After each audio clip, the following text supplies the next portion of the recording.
providing life-sustaining assistance.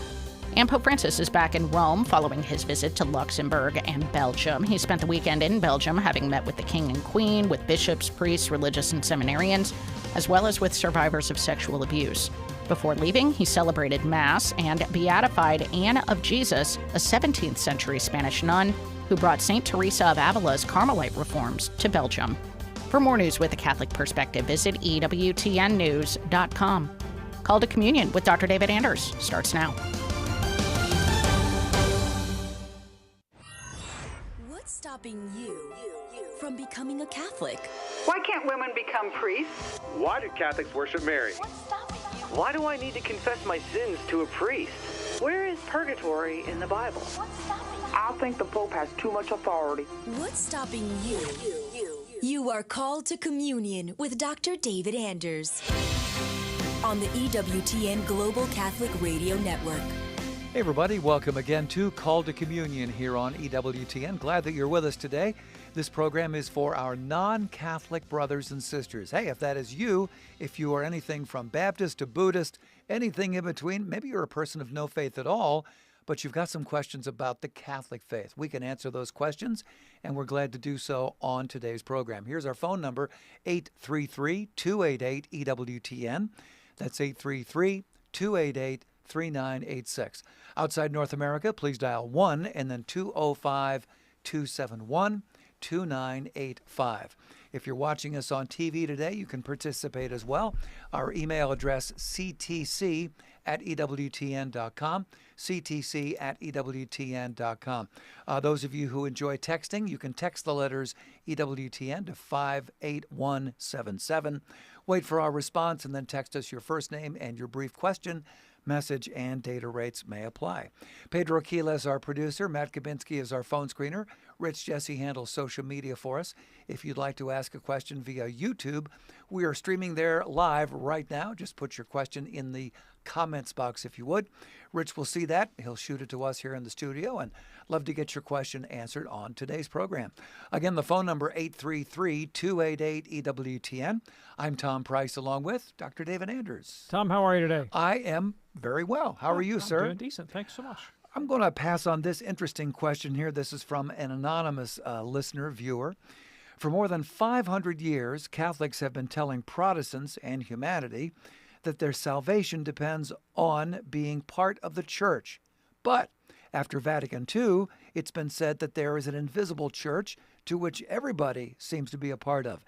Isn't this a clear rupture with historic Catholicism? Isn't this church without visible borders very similar to what Protestants believe? And can religions and practices condemned in the past be now passed to salvation? Yeah, thanks. I really appreciate the question. So first of all, I've read a lot of Catholic ecclesiology over the years and a lot of Catholic theology. What the Protestant Church answered, what reformers like Luther and Calvin said, was this. They said, well, no, we believe in one holy Catholic and Apostolic Church, which we believe is normatively visible. They believed in hierarchy and sacraments and that kind of thing. But, so said the Protestants, the form of the church has become deformed, that it's been kind of awash in superstition and human traditions. And so you have the faith in baptism kind of smoldering underneath a pile of ashes, as it were. And our job as the reformers is to come by and blow away the smoke and let that pristine purity be visible again. So that was the smoke, and let that pristine purity be visible again. So that was the idea. They believed in a historic continuity, of a church that was held together by sacraments and authority with succession back to the apostles. They explicitly talk about apostolic succession, but a succession of doctrine, not of ordination. But they thought that had been obscured by papal superstition and human traditions, and they were just going to clear that away. So that's the way the doctrine was initially articulated. It wasn't the concept of a kind of free-floating Platonic unity out there in space. It was an historic apostolic church that had historical continuity, but that had just become buried. Now, what happened within Protestantism was the principle of sola scriptura failed to create the kind of ecclesial unity that they had hoped for, because every Protestant group had a different interpretation of the Bible. And so while they maintained an expectation of one holy Catholic and Apostolic Church, they could never realize that in practice. And so by the time you get to the 18th century, you find a new ecclesiology emerge within Protestantism. I see it clearly in the work of George Whitefield, for example, the evangelist, who says, well, sacraments and authority, things of that sort, we'll never agree on those things, so they fundamentally don't matter. Wow. And that was an innovation. That was a change. The early Protestants wouldn't have taken that position. Because these things are non-essentials. What really matters is this spiritual rebirth in the heart that we call being born again. And as long as you have that, you belong to the only church that you really need to belong to. And so now it's an ecclesial unity based on an inward spiritual experience that's not visible, right? Okay. That's different. That's a new thing that emerges in 18th century Protestantism that now is standard fare. So if you ask a Protestant today, what is the invisible church? He'll say something like, well, it's the union that all true believers have, because they're united by faith in Jesus in their hearts. And there's no essential visible referent to that, okay? So neither one of those is the Catholic position at all. Okay. Catholic Church teaches that there is a determinate visible association called the Catholic Church that Jesus founded, and that you must be in union with that church to be saved. However, your union can be explicit through formal baptism and reception of the sacraments, or it could be implicit by some kind of desire.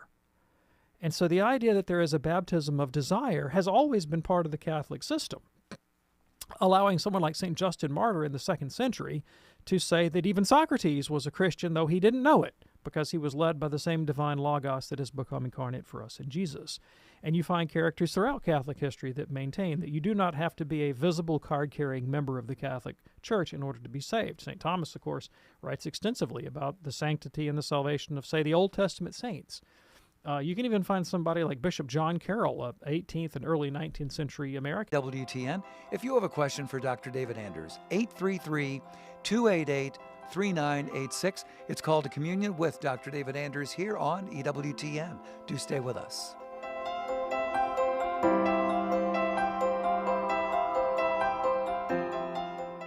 This is Anna Mitchell. Get a Catholic view on everything you need to start your day with the Sunrise Morning Show. Tomorrow morning, 6 Eastern on EWTN Radio. This is Life Issues with Brad Mattis, president of Life Issues Institute. Many believe the end justifies the means, including the vice president. You've often heard me warn about the dangers of chemical abortion pills. Both the Obama and Biden administrations dropped crucial safety regulations to protect women's health. I said women will die, and they have. Amber Thurman died with her unborn twins from a common complication. Part of a baby was left in the womb after the chemical abortion. Candy Miller died after a botched chemical abortion at Planned Parenthood. Vice President Kamala Harris blamed Amber's death on pro-life laws, saying they prevented doctors from giving her medical treatment. That's a lie, and the Vice President knows it. Every state allows doctors to act to protect the health of the mother. Please stop the lies. Follow us on social media at Life Issues Institute and stay informed, more informed than you've ever been. In determining which candidate is a threat to religion, the hierarchy of values is moral common sense. Visit EWTN.com/vote for everything Catholic voters need to know before picking up a ballot. EWTN. Live truth, live Catholic.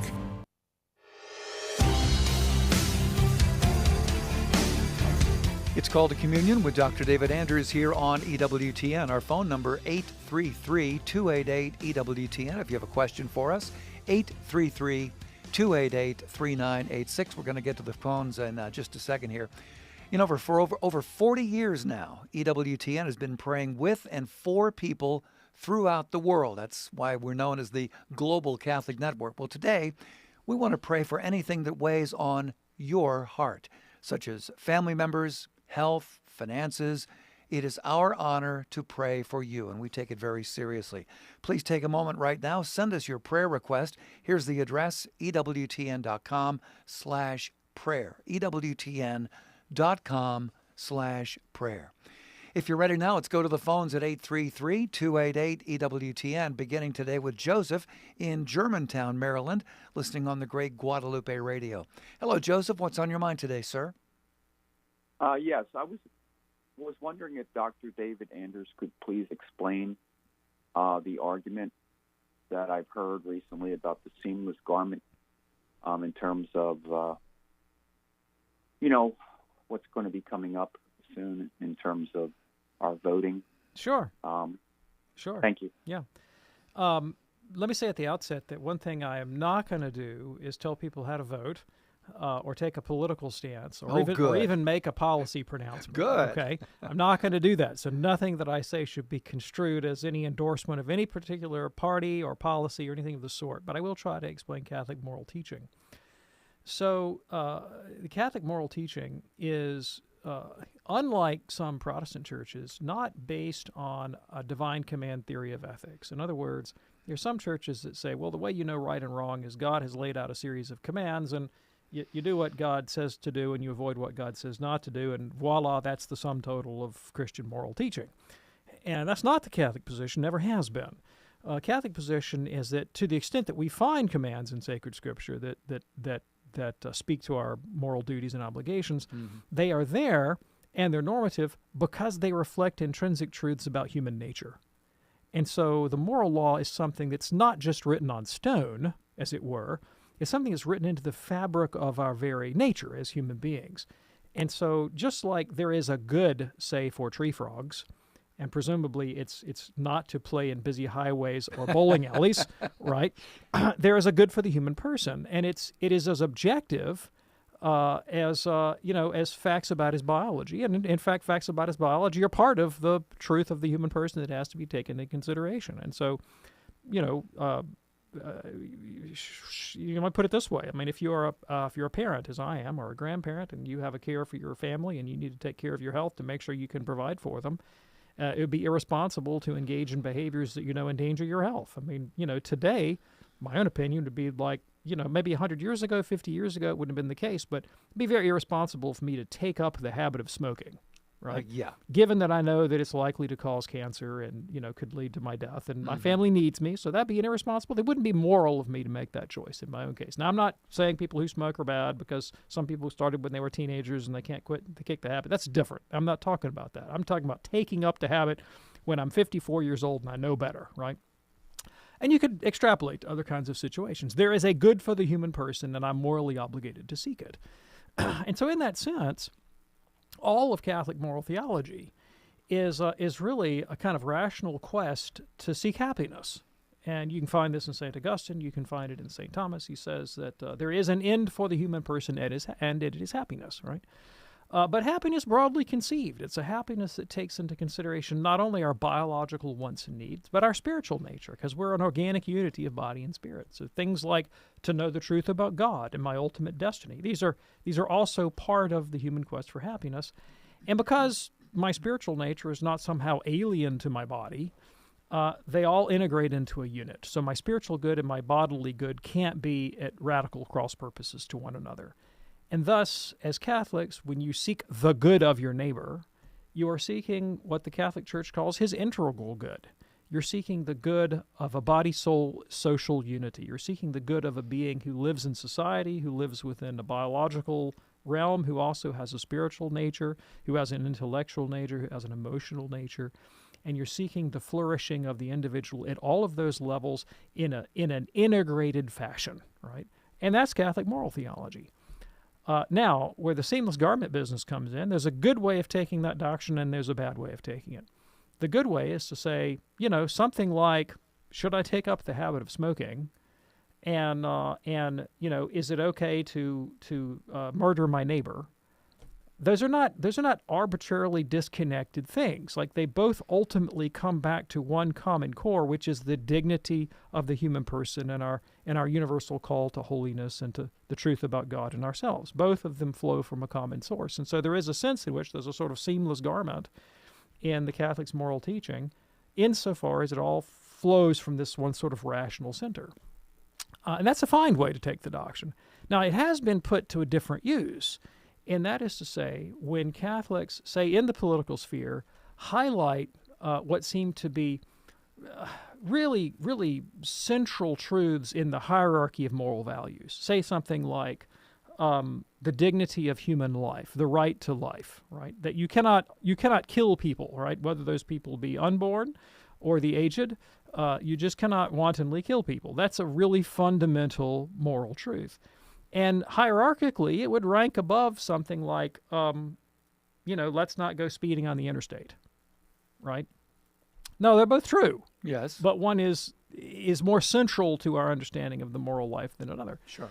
The seamless garment doctrine has been employed by some polemical actors to try to lessen the force of, say, the pro-life cause, right? When traditional Catholics get out in the public sphere and talk loudly about the Church's ethic on life, in particular its opposition to abortion, or maybe so its defense of marriage. Mm-hmm. It has sometimes happened that someone comes along and says, well, hey, it also says you have to pay a living wage. And so, don't muddy the waters with all this abortion talk, because we need to get, down to brass tacks about raising the minimum wage. And that's, if I do that, I'm consistently pro-life, and you're just muddying the waters over there, you pro-life people, right? That, I'm making a caricature of it, but that's the idea, Okay. And so when it's employed polemically to try to sunder Catholic moral teaching, that's the charge that it makes against some actors, though I think it's guilty of the same thing from a different sort of political angle. Mm-hmm. All right. Is that helpful for you, Joseph? Yes, thank you. Thank you. You are most welcome. That opens up a line for you right now at 833-288-EWTN. That's 833-288-3986. Call to Communion with Dr. David Anders here on EWTN. Let's go now to Rick in Minnesota, listening on the great Real Presence Radio. Hello, Rick. What's on your mind today, sir? I've heard you say that the title of Mary as spouse of the Holy Spirit is metaphorical, and I've heard you say that it's not as if Mary had sex with God. Begs this question, which I don't think is a dilemma that you can jump through the horns of. Was the conception of Jesus of Nazareth sexual or asexual? Yeah, thanks. Appreciate the question. Well, it was clearly virginal. His conception was virginal. Yes. Of that, Scripture and tradition are extremely clear. Now, if you want to know what happened at the chromosomal level, that's a level of refinement that I don't think sacred tradition addresses. How did the miracle occur? Well, if I could answer that, it wouldn't be a miracle now, would it? Yeah. Right? I don't know how the miracle occurred. I do know that Jesus is a complete human being with a full set of chromosomes, that his humanity is complete. He lacks nothing that is essential to humanity. How that takes place with a virginal conception, I have no idea. Okay.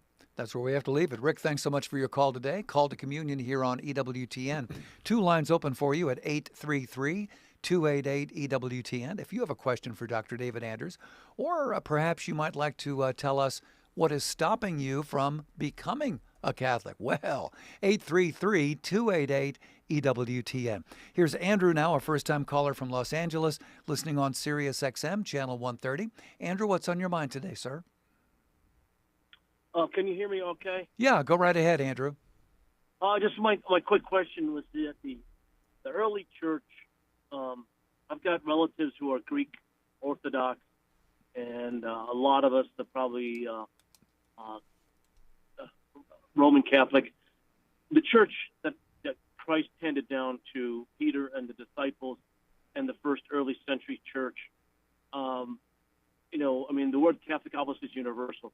So we're all one Christian, one church at the early days up to before 1054, whatever the schism.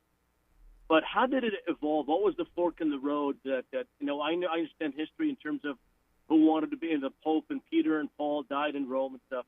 But why was there a Byzantine influence from Byzantine Constantine, post-Constantine, that caused the Catholic to go left and the Greek go right, in addition to the schism, if there were one Catholic, one body at the time throughout the entire early church? Yeah, thanks. I understand the question, although I might take issue with the left and right characterization if that's meant to indicate any kind of ideological split, right? But because both traditions would consider themselves to be right in the sense of conservative, i.e. conserving sacred tradition. So the division between the eastern part of the Catholic faith and the western part is old, and it's very difficult to put a singular date on it and say this is the moment when things split apart. I mean, even as early as the 4th century, you can find this attitude. Well, Rome used to be the center of the empire, and that was where all the action was, but Constantinople is the center of the empire now, and this is where the action is, and so things ought to shift. I mean, you can find that even at the Council of Constantinople in 381, there were council fathers that floated the idea, well, now that Constantinople is the seat of the empire, maybe it should be the seat of the church. Now, the amazing thing about that is they floated the idea and it sank without a trace, right? The Council of Constantinople did not agree. They were not amused, right? and in the 5th century, in 451, at the Council of Chalcedon, when Pope Leo, very much a Latin pope, promulgated his tome on Christology, the council hailed the document as Peter speaking through Leo. So that was the orthodox position on the role of the pope. But nevertheless, there were forces that were let us say, tending away from Catholic unity early on based on political considerations and geography and things of that sort. It was a practical matter after the fall of the empire. The communication in the West and the life of letters and so forth did sort of fall into disarray. The Western world lost a level of cultural development after the fall of the empire that it didn't regain until the 18th century. I mean, so it was a real devastating event economically to the West. And there's an image of the Holy Roman Emperor Charlemagne, who from the Eastern Empire's point of view was he was some redneck rumblebuffin from from nowhere, this pretender. And when he had himself crowned emperor of the Romans, they were not amused. They were not amused at all. But Charlemagne aspired to create this glorious court, and he brought in Alcuin to improve the state of letters and education and all the intellectuals that he could lay his hands on. He himself never learned effectively how to read and write. Right. Wow. And he tried, but you can sort of see him sitting there, leaning over a candle flame at night with Alcuin at his shoulder, and Charlemagne dropping great big beads of sweat, while he's trying to figure out how to make out his letters while holding his crayon with his fist the wrong way. Boy. And that was very much the image that the East had of the West, and they didn't have a lot of respect. And so by the 9th century, which is the same century in which Charlemagne ascends to power, you have the Phocian schism, which is Photius, the Patriarch of Constantinople, is kicking around for reasons to withhold obedience to the Pope and to the West. And when one reads it, one gets the impression that Photius is like, well, what can I throw at the wall to see what sticks? Let's try a bunch of arguments. The Latin Church uses unleavened bread. Well, Latin priests shave. Oh, yeah, and there's the filioque thing, too. We don't like that. And that was the one that really took off, of course. Mm-hmm. But Photius, of course, is reconciled within his own lifetime to the Church, and so that didn't really fully take. And then, of course, there's the mutual excommunications in 1054. That didn't help the situation. But it really wasn't a definitive split between East and West. A date that is often traditionally thrown out there is the Fourth Crusade and the sack of Constantinople in 1204, 1205. And I think it's pretty clear, probably by the early 13th century, things had really come to an impasse and they weren't going to be fixed. But the division, I mean, it's been warranted theologically, but it really begins culturally centuries before then. And and it's like those second cousins that you're related to that you never talk to, and then you might actually find that you have to get together at a family gathering sometime and you have nothing to say to one another. I mean that's the sense one has. I mean, yes, the theologians get to work and they sharpen their polemical knives and hurl darts at each other, but this is it's deeper than just theology. There's a cultural, linguistic difference. Hurt feelings and prejudice on both sides that go back for centuries. But we got to pray for unity. That's right. Absolutely. Andrew, thank you so much for your call today. Appreciate hearing from you in Los Angeles. In a moment, we're going to get to Raphael in Jacksonville, Florida. Also, Chris calling in from Southern California. A couple lines open for you right now at 833-288-EWTN. If you have a question for Dr. David Anders, 833-288-EWTN. 3986. Love to hear from you today on Call to Communion with Dr. David Anders on EWTN. Do stay with us.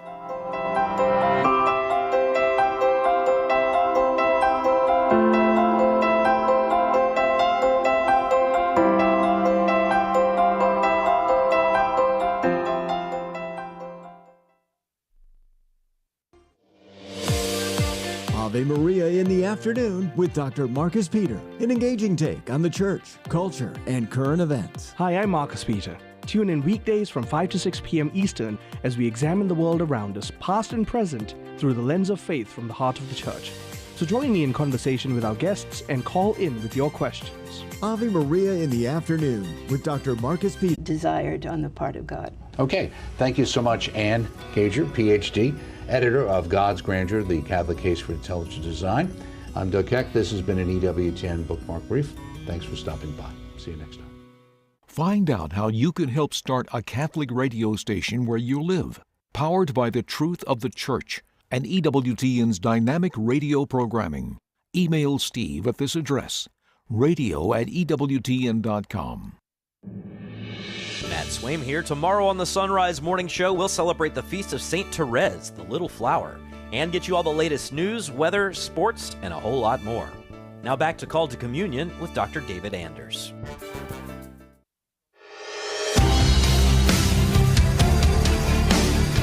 It's Call to Communion with Dr. David Anders. Back to the phones now here on EWTN's Call to Communion.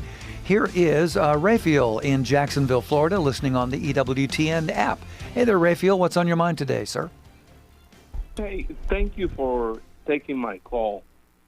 I just a little bit confused here reading Genesis chapter 1, describe how God, Elohim, called the cosmos into existence, while Genesis chapter 2, the name of God changes from Elohim to Yahweh. And can the doctor explain what that means? I'm a little bit confused. Sure.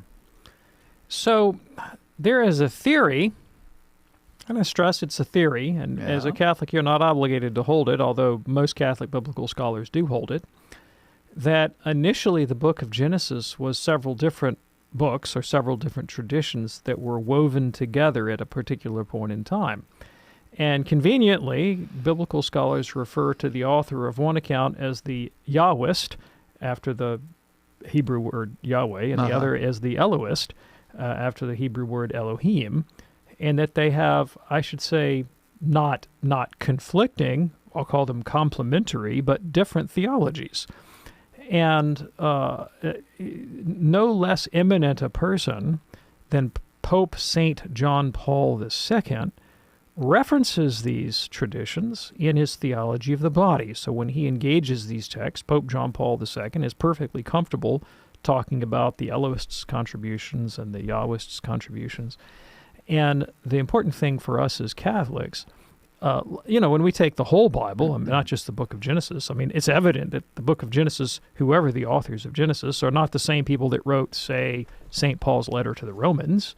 Romans has somewhat different concerns than the book of Genesis. That's not a problem for me as a Catholic. I understand that my job as a Catholic is to receive the whole collection as divine inspiration and to be guided by the Church in the interpretation and the application of these texts to my life. So it's not a problem for there to be divergent viewpoints in sacred Scripture, provided they're integrated into a common vision enlightened by the teaching of the Church. And so we do the same thing with the book of Genesis, right? Okay. You can take individual texts of Genesis that may have different structure and maybe different authors and maybe slightly different messages. They can be integrated together, however, in a coherent narrative that runs throughout the book of Genesis, and that of course, narrative can be woven together with the larger narrative of salvation history that we find in the totality of the Bible. Raphael, is that helpful for you, sir? Yes. All right. Very good. Hey, thanks so much for your call. Call to Communion here on EWTN. A couple lines open. Not too late for you to call 833-288-EWTN if you have a question for Dr. David Anders. 833 288-288-3986. Chris is in Southern California, and Chris is listening on the EWTN app as well. Hey, Chris, what's on your mind today, sir? Hello. I'd like to ask Dr. Anders about the compilation of the Old Testament in terms of what we would have had before the approval by the Council of Trent or whatever, in terms of the Talmud, the Torah, and I heard there was 1,000 years between the Talmud and the Torah in terms of the wisdom literature and the prophets. So I just kind of trying to sort all that out. Okay. Yeah, thanks. I really appreciate the question. So the history of the Old Testament canon is somewhat shrouded in mystery, meaning that there's a lot of things that we don't know about the formation of the canon in its early stages. And prior to the discovery of the Dead Sea Scrolls in the early 20th century, the oldest extant manuscripts, that is to say a physical copy of the Bible that we possessed, were from Jewish scribes in the Middle Ages called the Masoretes. So they're Masoretic texts.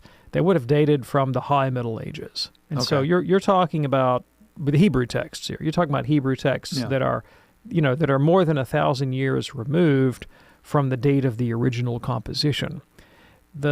What made everybody so excited about the discovery of the Dead Sea Scrolls is that we found biblical manuscripts that dated from before the time of Christ.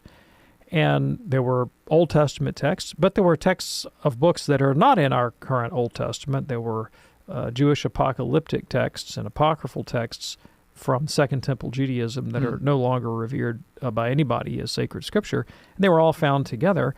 And so scholars were able to compare texts of the Old Testament from, say, 2,000 years ago to the otherwise more recent Masoretic texts.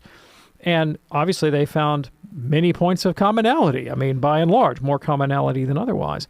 But they found points of differences as well. And one of the interesting things that they found at Qumran was that there would be multiple versions of the same book. So, for example, you would find copies of the Isaiah scroll. It's one of the Old Testament books that had the most extant copies, and they didn't all agree with one another. And sometimes they had differences of wording. Sometimes they had one had whole chapters left out. And one has the impression that there might not have been, not only was there not a fixed canon, but there may not have even been a fixed text. That the texts themselves were somewhat fluidly transmitted.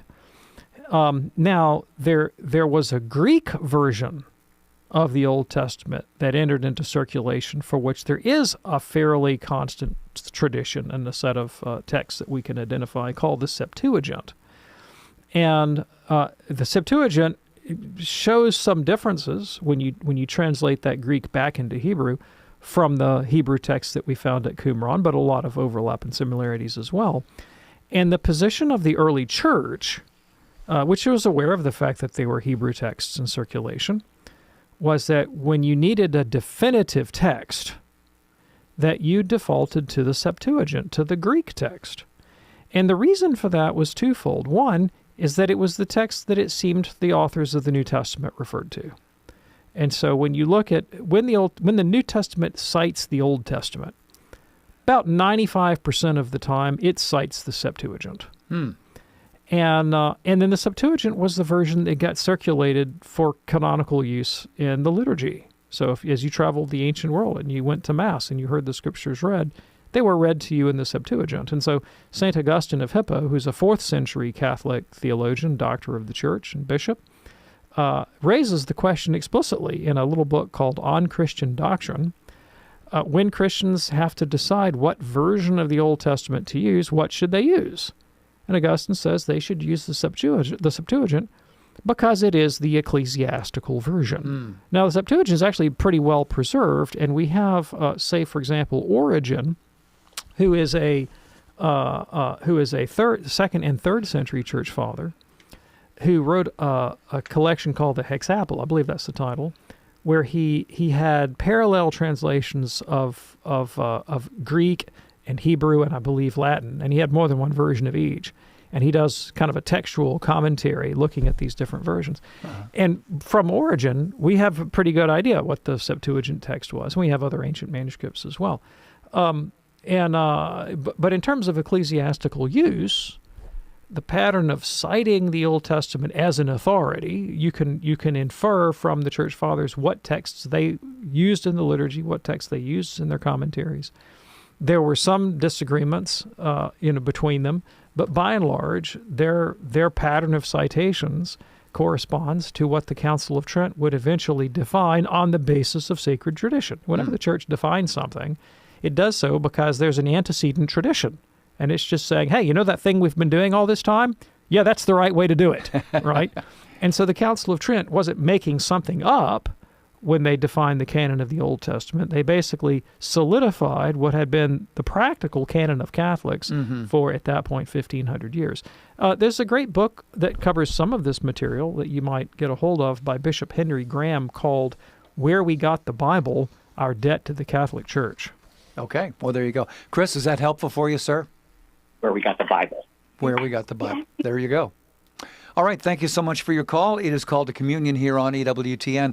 Not too late for your phone call, but it's getting a little on the late side. 833-288-EWTN if you have a question for Dr. David Anders. 833-288-3986. I think I know how you're going to answer this one. This is from Madeline, who says, do female Anglican bishops have apostolic succession? And are their sacraments valid? Yes, thank you. Well, more importantly, do male Anglican bishops have valid apostolic succession, and are their sacraments valid? And the answer to that question is no.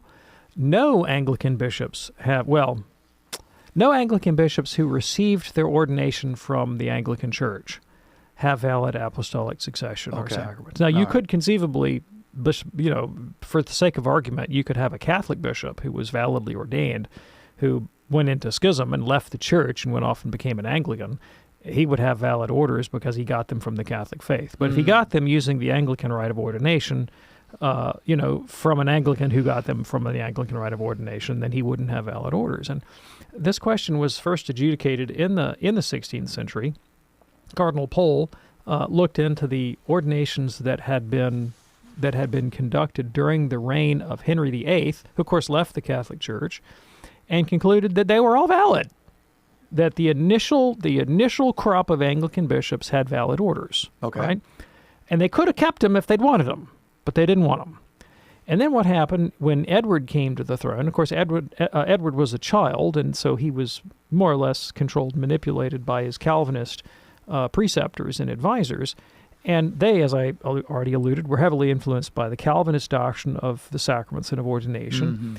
And so during the reign of King Edward, the Anglican Church changed its rite of ordination, the so-called Edwardine ordinal, and they so changed the meaning of the rite that it ceased to be a valid rite, and therefore it ceased to give valid orders. And Cardinal Ratzinger, as the prefect for the Congregation of the Doctrine of the Faith, that's the Church's highest doctrinal office, has concluded that apostolicae curiae is infallible church teaching. Just so if anybody tells you otherwise, that's the ruling of the CDF, is it is infallible teaching, that Anglican orders are absolutely null and void. Absolutely null and void. So it doesn't matter if you're male, if you're female, if you can't make up your mind, if you're an Anglican bishop and you received the Anglican rite of ordination right in that line of succession from the Edwardine ordinal, then you do not have valid orders. Now, again, the exception would be if an Anglican actually received his ordination in the Catholic Church and then left the Catholic Church. But if he turned around and used the Edwardine ordinal to ordain the next guy, that'd be the end of the line. All right, Madeline, thanks so much for your email. Call to Communion here on EWTN. We'll get back to the phones in just a second here.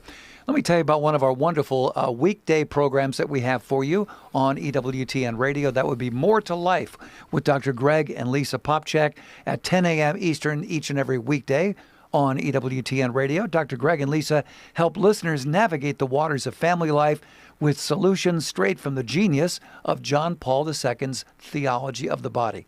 What a wonderful program it is. 10 a.m. Eastern on EWTN Radio. It's More to Life with Dr. Greg and Lisa Popcak. All right, back to the phones now for Lisa in Pennsylvania, listening on Sirius XM Channel 130. Hey, Lisa, what's on your mind today? Hi, I have a question regarding when the Blessed Mother came to understand that Jesus was God or the Son of God, equating. I understand she knew that he was the Messiah, but that's not necessarily the same as the Son of God. She didn't seem to know when Jesus was 12 in the temple, and didn't seem to understand why he needed to be in his father's home. But then Elizabeth, when Mary went to visit Elizabeth and help her, Elizabeth seemed to know that Mary was carrying the Son of God. So it's confusing. Okay, Mary, did you know? Yeah, right, exactly. So let's distinguish a couple of things. When you read sacred scripture, it's evident that the company of the disciples knew that Christ was an incredibly elevated person, and they rightly had the impulse to worship him, right? And that basic intuition that in confronting the person of Jesus on meeting God himself, the earliest strata of Christian tradition. That is not to say the earliest strata of Christian tradition had worked out the complex doctrine of the Trinity in its Nicene definition. Right? Okay. All right. And that's the way doctrinal development works, is that there's a basic intuition that the church has, and that's essentially that's what saves us. But then subsequent generations of theologians can work out the fine details and articulate it in fine, precise scientific order. Now, I think we'd have to hold as an article of faith that Mary, in view of her dignity as the Mother of God, her immaculate conception, her exceeding holiness, and her elevated contemplation, would have had a profound intuition of the divine mission and identity of her Son. Did she have that all worked out in a fine, articulate theory that she could express verbally? I doubt it, right? And she was a human being with a limited intellect. But would she have known, at some level, perhaps even implicit, that her Son was in fact a profound divine visitation upon the human race? I think so. I could say that without feeling the need to get down in the nitty-gritty details of how explicitly could she have rendered that. Lisa, thanks so much for your call from Pennsylvania. Here's an email from Gregory. Hi, my father-in-law is turning 90 soon. He is Catholic, although hasn't been active in many years. What advice do you have for us to discuss his interior spiritual disposition with him and steps that he or we can take to re-engage him with the faith and the promise of eternal life? Yeah, thanks. So this is all presuming that you have a good relationship with him. Sure. Right? And this is a completely different picture if you don't, right? I remember when my dad, who I was extremely close to, when he was dying, I had a conversation with him, and I said one time, Dad, you might not be here very much longer. I mean, he had a terminal disease. We all knew it. Yeah. I said, how do you feel about that? And he said what he said. We did what we did. Yeah.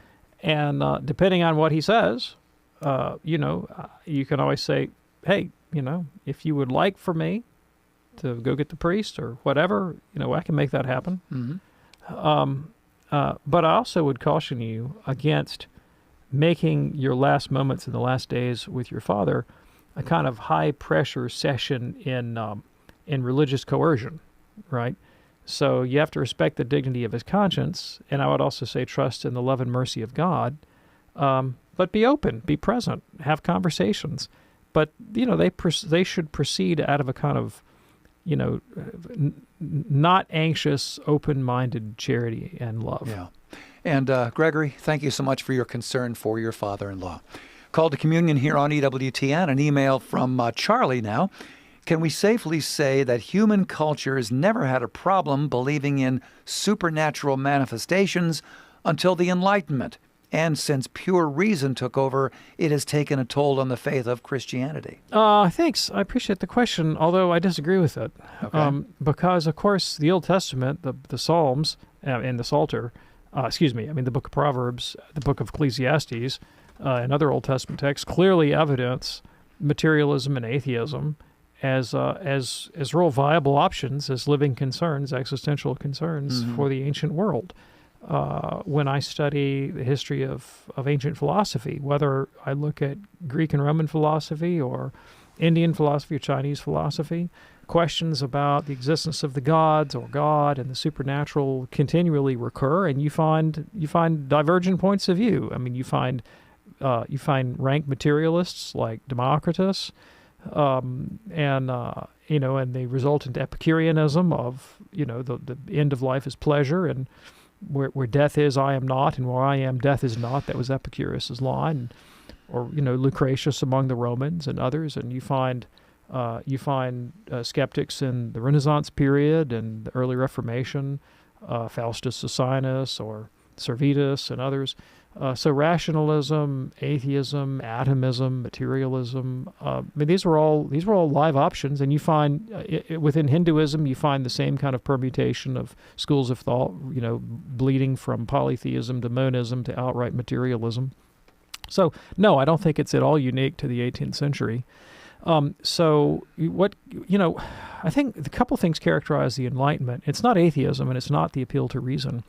One, of course, was that the scientific Reformation, which, of course, has Catholic provenance, threw up a model of human rationality, sort of the quantitative analytical thing, experimental science and so forth. That was an innovation, that there's a sort of new model of rationality that provided an alternative to the scholastic logic and Aristotelian philosophy that had dominated the universities. And it was so effective, scientific reasoning was so effective that it offered a kind of very powerful rebuke to what was seen to be the kind of the moribund nature of some scholastic thought.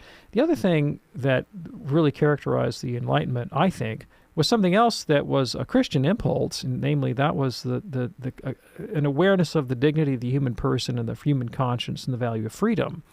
And so the Enlightenment philosophers employed their idolization of science and the scientific method in the service of critiquing both church and state where they found them to be unjust. When they thought that there was kind of arbitrary, tyrannical imposition of power that frustrated human freedom or human dignity, they wielded that pen with powerful rhetorical effect. And so things like the defense of the idea of the rights of man, Montesquieu's Spirit of the Laws, these sorts of things were, Locke's treatise on human nature.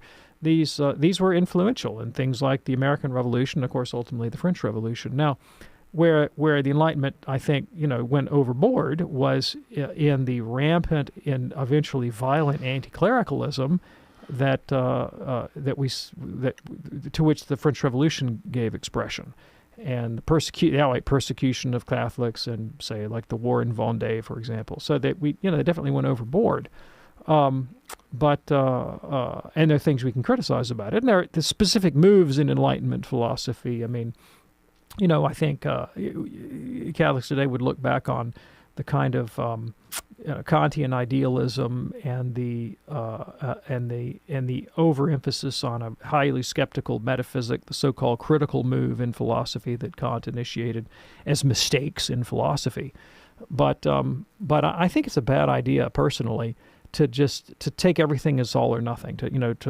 There's nothing redeemable in any philosophical move. It's not like that. Intellectual development is messy. It's spotty. It's a dialogue of different voices and dialectic with one another. And while I have my preferences for philosophers, Catholic philosophy today can't simply just skip over the 18th century and go back to the Baroque period and act like nothing happened. There were legitimate critiques that were offered in the 18th century, which Catholics have to deal with. Catholics have to deal and take seriously. And so, we can. I read a great book one time on the Lenten exercise of reading atheist philosophers, right? Because really? It was basically the point of it was basically when someone has a legitimate critique of the church, maybe it's you they're criticizing, right? There may be something about the way you're doing business that's provoking this. Take seriously the accusations that are made against you so that you can learn from them and answer them compellingly. My hero, of course, St. Thomas Aquinas, does this all the time. He doesn't just engage, say, Averroism and say Averroes was all wrong and a pox on his house. He dives into the work of non-Catholic philosophers and says, what is there that I can accept? What is there that I have to reject? How can I integrate their positive insights into my system in a way that makes what I do immune to their criticisms, right? So if there's an Enlightenment philosopher who says, hey, the church was abusive of human dignity in this place, the response isn't to say, let's cut off the heads of the Enlightenment philosophers. It's to say, well, maybe there's something to that. Maybe we should pay attention and not treat people badly in this area as they accuse us of doing, and let's do better philosophy than they do, right? I mean, that's Leo XIII's response to the Enlightenment, was not just to run and stick his head in the sand, but to say, let's revivify Catholic philosophy so that we can give a compelling answer to the charges that have been made against us. And we can certainly learn from everybody. Absolutely. Good, bad, and ugly. As St. Thomas did. Yep, absolutely. All right, well, thank you so much, Charlie, for your email, and that is going to close us out. Dr. David Anders, thank you, sir. Thank you, Tom. We do this program Monday through Friday on EWTN Radio. Check us out live at 2 p.m. Eastern each and every weekday. You can also check out the podcast anytime you wish by going to EWTN.com. Click on the radio box. Then once you're there, that actually takes you to the radio homepage. Look for the words Podcast Central. You'll find about 100 podcasts from our partners all over the world, including those that we produce right here at EWTN.